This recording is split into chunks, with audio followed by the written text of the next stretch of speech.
India में mostly हर person का कोई ना कोई बैंक अकाउंट होता है, चाहे वो बैंक में हो या फिर पोस्ट ऑफिस में हो। और साथ में ही मैं आपको ये भी बता दूं कि अगर आप कोई भी बैंक अकाउंट ओपन करते हैं या फिर एफडी बनवाते हैं या फिर पीपीएफ है, तो उस हिसाब से आपको एक नॉमिनेशन फॉर्म जो है वो फिल करना होता है, जो कि बहुत ही मैंडेटरी है। पहले उसकी जो डेट थी वो 31 दिसंबर 2023 तक थी और उसके बाद उसकी जो डेट है उसको एक्सटेंड कर दिया गया था 31 मार्च 2024 तक।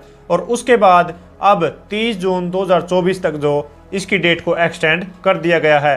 तो अगर आपने भी अपने बैंक अकाउंट में या फिर पीपीएफ या फिर कोई भी आपका सेविंग बैंक अकाउंट है या फिर एफडी है, अगर उसमें आपने नॉमिनेशन फॉर्म या फिर नॉमिनी को अपडेट नहीं किया है, तो आपके लिए ये एक अवसर है और आप जो है अपना नॉमिनेशन फॉर्म और नॉमिनी को फिल कर सकते हैं, नहीं तो आप पर जो है वो पेनल्टी भी लग सकती है। तो आज की वीडियो में हम जानेंगे कि नॉमिनी जो है वो कौन है, क्या उसकी ड्यूटी है, क्या उसके अधिकार है, या फिर जिस बैंक अकाउंट होल्डर ने उसको नॉमिनी बनाया है उसकी डेथ के बाद जो नॉमिनी को पैसा मिलता है या फिर लीगल हेयर्स को मिलता है, या फिर नॉमिनी किन सिचुएशंस में उस पैसे को रिसीव कर सकता है और नॉमिनी किन सिचुएशंस में उस पैसे का हकदार होता है, या फिर अकाउंट होल्डर की डेथ के बाद उसके पैसे पर लीगली किसका अधिकार है। तो इन सारे सवालों के जवाब आपको इस वीडियो में मिलने वाले हैं। सो फ्रेंड्स, मैं हूं एडवोकेट मोहित और आप देख रहे हैं हमारा channel legal attack.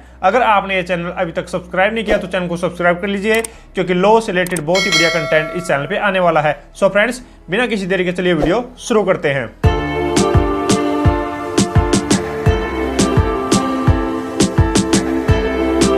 So friends, normally हर किसी पर्सन को ये लगता है कि जब भी कोई भी पर्सन बैंक अकाउंट ओपन करता है या फिर एफडी बनाता है या फिर कोई टर्म इंश्योरेंस लेता है, तो उसमें जो भी वो नॉमिनी अपॉइंट करता है तो उसमें उसकी डेथ के बाद नॉमिनी को सारा पैसा मिलेगा। और नॉमिनी को भी यही भ्रम रहता है कि अगर अकाउंट होल्डर जो है उसकी डेथ हो जाती है तो उसकी डेथ के बाद मेरे को जो है वो सारा पैसा मिलेगा और मैं ही उसका लीगली हकदार हूं। लेकिन ऐसा बिल्कुल भी नहीं है। हाँ, आपने बिल्कुल ठीक सुना कि नॉमिनी जो है उसका लीगली हकदार नहीं है। सबसे पहले हम बात कर लेते हैं कि नॉमिनी कौन होता है।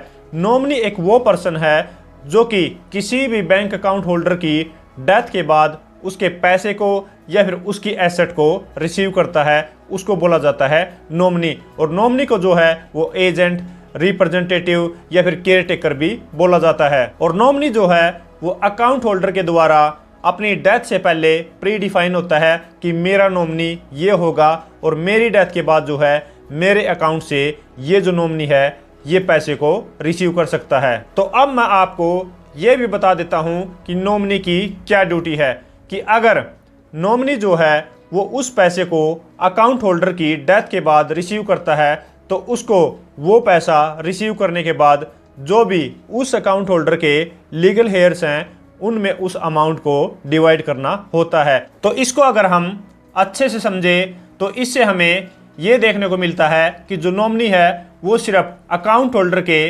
पैसों का रखवाला है और वो उस पैसे को जो है वो बैंक अकाउंट से रिसीव कर सकता है। तो ये है नॉमिनी की ड्यूटी। नॉमिनी जो है वो खुद उस पैसे का लीगली हकदार नहीं है। लेकिन इसकी भी कुछ एक्सेप्शंस हैं जिनमें नॉमिनी जो है उस पैसे का मालिक बन सकता है, उस पैसे का लीगली हकदार बन सकता है। तो अब मैं आपको वो कुछ ऐसी कंडीशंस या फिर एक्सेप्शंस बता देता हूं कि किन सिचुएशन में जो नॉमिनी है वो उस पैसे का मालिक बन जाएगा। सबसे पहली कंडीशन तो ये है कि अगर कोई भी अकाउंट होल्डर अगर एक विल लिख के जाता है नॉमिनी के फेवर में कि मेरे अकाउंट में या फिर मेरे लॉकर में जितनी भी एसेट है या फिर अकाउंट में जितना भी पैसा है उसकी जो मैं विल लिख रहा हूँ नॉमिनी के नाम पर, कि मेरी डेथ के बाद जो है वो नॉमिनी को सारा पैसा जाएगा और नॉमिनी को सारी ज्वेलरी जाएंगी, जो भी एसेट है वो नॉमिनी को जाएंगे। क्योंकि जो विल है, विल एक सुप्रीम डॉक्यूमेंट है और उसकी लीगल वैलिडिटी बहुत ही ज़्यादा है। तो उस सिचुएशन में जो है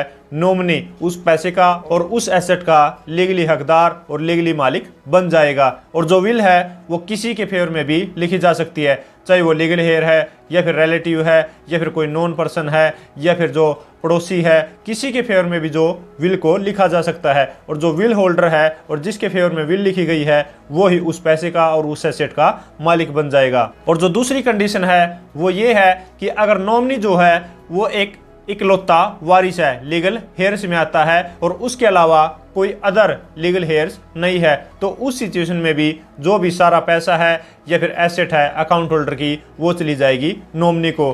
नॉमिनी उसका लीगली हकदार और मालिक बन जाएगा। लेकिन अगर नॉमिनी जो है वो खुद भी एक लीगल हेयर है और इसके साथ साथ अलग से लीगल हेयर्स भी हैं, तो नॉमिनी को जो उसका हिस्सा मिल जाएगा और बाकी का जो भी अमाउंट है या फिर एसेट है वो उसको बाकी के लीगल हेयर्स में डिवाइड करना होता है। इसके साथ साथ मैं आपको ये भी बता दूं कि अगर किसी के फेवर में भी विल नहीं है तो उस सिचुएशन में वो जो अमाउंट है लीगल हेयर्स में किस तरीके से डिवाइड होगा। तो हिंदू सक्सेशन एक्ट के अकॉर्डिंग जो भी लीगल हेयर्स का हिस्सा बनेगा उस अकॉर्डिंग जो है वो अकाउंट होल्डर का पैसा सारे लीगल हेयर्स में डिवाइड हो जाएगा। और वो कौन से लीगल हेयर हैं? वो है क्लास 1 लीगल हेयर्स। तो अब मैं आपको ये भी बता देता हूं कि क्लास 1 लीगल हेयर्स कौन होते हैं, जिसमें सन हो सकता है, डॉटर हो सकती है, मदर हो सकती है या फिर वाइफ हो सकती है। ये आते हैं क्लास 1 लीगल हेयर्स में। और अगर कोई भी क्लास 1 लीगल हेयर्स नहीं है तो वो अमाउंट जाएगा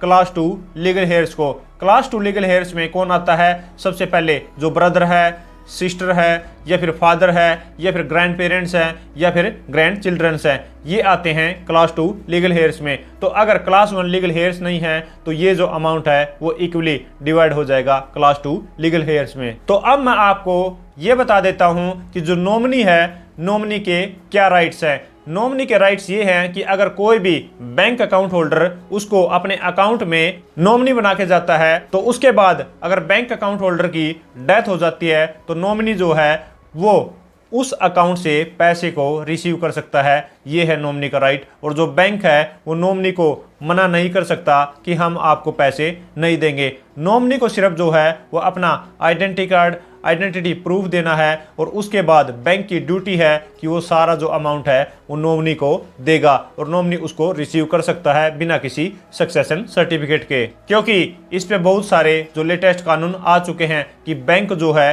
वो नॉमिनी को पैसा रिसीव करने से मना नहीं कर सकता। तो अब मैं आपको एक लीगल हेयर्स की एक्सेप्शन बता देता हूं कि अगर कोई भी सैलरीड पर्सन है और उसका एक एम्प्लॉय प्रोविडेंट फंड है तो उस सिचुएशन में अगर उस अकाउंट में कोई भी नॉमिनी है तो नॉमिनी ही उस पैसे का जो है पूरा लीगली हकदार होगा। इसमें जो है वो लीगल हेयर्स का कोई भी रोल नहीं रहेगा। ये है सिर्फ लीगल हेयर्स की एक एक्सेप्शन। और इसके अलावा कोई भी अकाउंट है या फिर एफडी है या फिर आरडी है या फिर टर्म इंश्योरेंस है तो उस सिचुएशन में सिर्फ नॉमिनी जो है उस पैसे को रिसीव कर सकता है और उसकी ड्यूटी ये है कि उस पैसे को जो है वो लीगल हेयर्स में इक्वली डिवाइड करेगा। और इसके रिगार्डिंग काफ़ी सारे जो कानून ऑनरेबल सुप्रीम कोर्ट के, ऑनरेबल हाई कोर्ट्स के आ चुके हैं कि नॉमिनी जो है वो सिर्फ एज एन केयरटेकर, एजेंट या फिर जो है ट्रस्टी काम करेगा, वो उस पैसे का लीगली हकदार नहीं होगा। और इस पे ऑलरेडी मैंने काफ़ी सारी वीडियोस बनाई हुई हैं तो वो भी आप जाके देख सकते हैं। सो फ्रेंड्स, आशा करता हूं इस वीडियो से आपको कुछ सीखने को मिला होगा और आपको पता लग गया होगा कि अगर बैंक अकाउंट में पैसा है तो बैंक अकाउंट होल्डर की डेथ के बाद उस पैसे को कौन यूज कर सकता है और उसका असली हकदार कौन है। सो फ्रेंड्स, अगर ये वीडियो आपको अच्छी लगे तो लाइक कीजिए, शेयर कीजिए और अगर आपने ये चैनल अभी तक सब्सक्राइब नहीं किया तो चैनल को सब्सक्राइब कर लीजिए क्योंकि लॉ से रिलेटेड बहुत ही बढ़िया कंटेंट इस चैनल पे आने वाला है। सो फ्रेंड्स, इस वीडियो में इतना ही। मिलते नए वीडियो में नए किसी लीगल टॉपिक के साथ। तब तक के लिए thank you so much. Bye bye.